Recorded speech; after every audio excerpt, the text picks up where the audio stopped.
Hi, I'm Rebecca, and in this film we're going to look at how to plan for mastery in Year 6. Now, I'm a primary school teacher and maths lead at primary school in Gosport, and I also run a part-time independent teaching and learning consultancy. So, what does maths mastery look like? Well, for a child to have mastered maths, they need to be able to show fluency and that they can apply their fluency skills to any problem. They need to be able to represent maths in lots of different ways. They need to have mathematical language to communicate their related ideas. And they need to independently apply their knowledge to an unfamiliar problem. What does that look like for Year 6? Well, for Year 6 children, not only do they need to master a very complex curriculum, but they've also got to pass the SATs test. So we need to work on how we can equip them to be able to do that. So let's see how we can do it. To teach maths mastery, you need to follow this cycle. At all times when introducing a concept, pupils need to be able to explore an idea in lots of different ways and all the time assessing their understanding as you go. They need to be able to clarify, and you need to clarify their ideas for them through modelling and making sure that they really understand new concepts. They need to have that time to practice, that's really fundamental. And then they must be able to apply their knowledge in lots of different problem-solving ways. So let's start with the fluency. Now, for Year 6 pupils, the biggest thing with the fluency is that they have to take the arithmetic test in the SATs. So the areas that you really want to focus on in your planning for Year 6 are times tables, for operations obviously, fractions, decimals and percentages, and place value. And pupils need to be able to become really fluent in all of those areas to be able to work with the complex demands of the curriculum and be able to take the test. And we know that the higher the scores they get in the arithmetic test, the more chance they have of making age-related expectations. From my experience, pupils that get better arithmetic scores also become more confident in their maths, and then they really get to grips with it, and then their self-esteem grows as well. So how can we do that? Well, by introducing some sort of daily mastery time is one of the best ways to build fluency in arithmetic. And here is an example of 2 resources that you could use to build fluency with your pupils using arithmetic skills.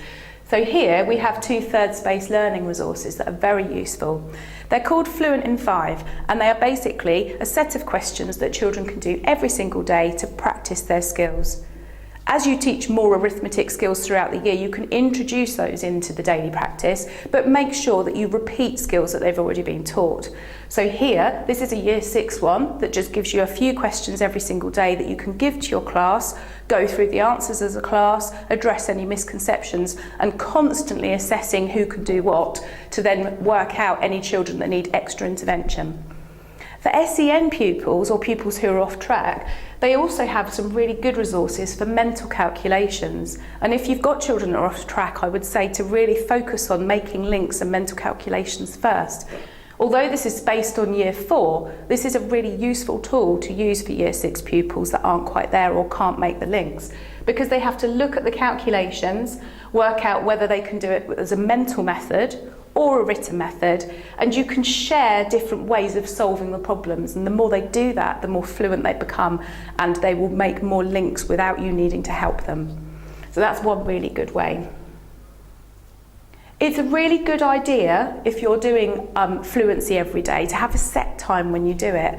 And in my class, I always have different activities on different days for different pupils. They're still practicing their target areas, but in a variety of ways. And then that frees me up to work one-to-one with pupils or in a small group on areas of arithmetic that they haven't yet grasped. So as you can see, there's a variety of activities, and then once a week, give them an arithmetic test to see where they're going next and what you need to do. And it's that constant ongoing assessment that helps you as a teacher know exactly where everyone is. From my experience, the pupils actually really like this. They love to see their test scores going up and up, and it helps their growth mindset, and it really, really helps them to improve their confidence and their resilience if they're not getting anything right. Another way to build mastery is to have lots of different multiple representations. Children need to be able to show you maths in different ways to be able to master the curriculum. It's a crucial part of showing deep understanding, and it helps children to work at greater depth. Now this is a problem that I love to give my children. I like to find interesting ways of asking them to show multiple representations to keep them active and wanting to do it. So give a pupil or your class a picture, it could be anything really with a number on it, and ask them to represent it in lots of different ways.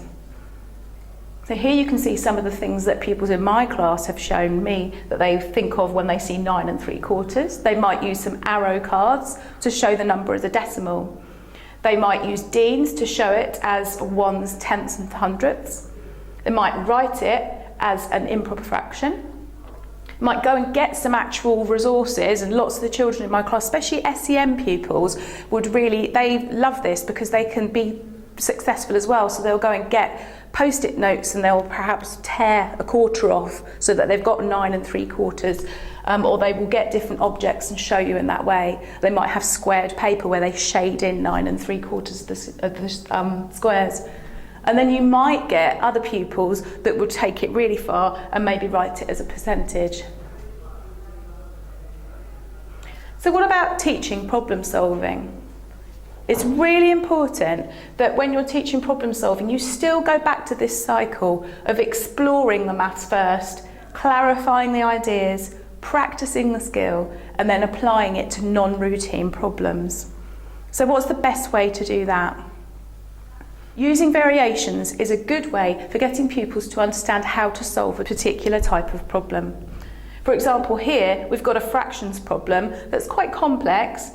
In my class, I would do a guided input with this and teach children actually how to solve that problem as a guided group, as a whole class. If you've got some pupils that can go off and work on non-routine problems, they can.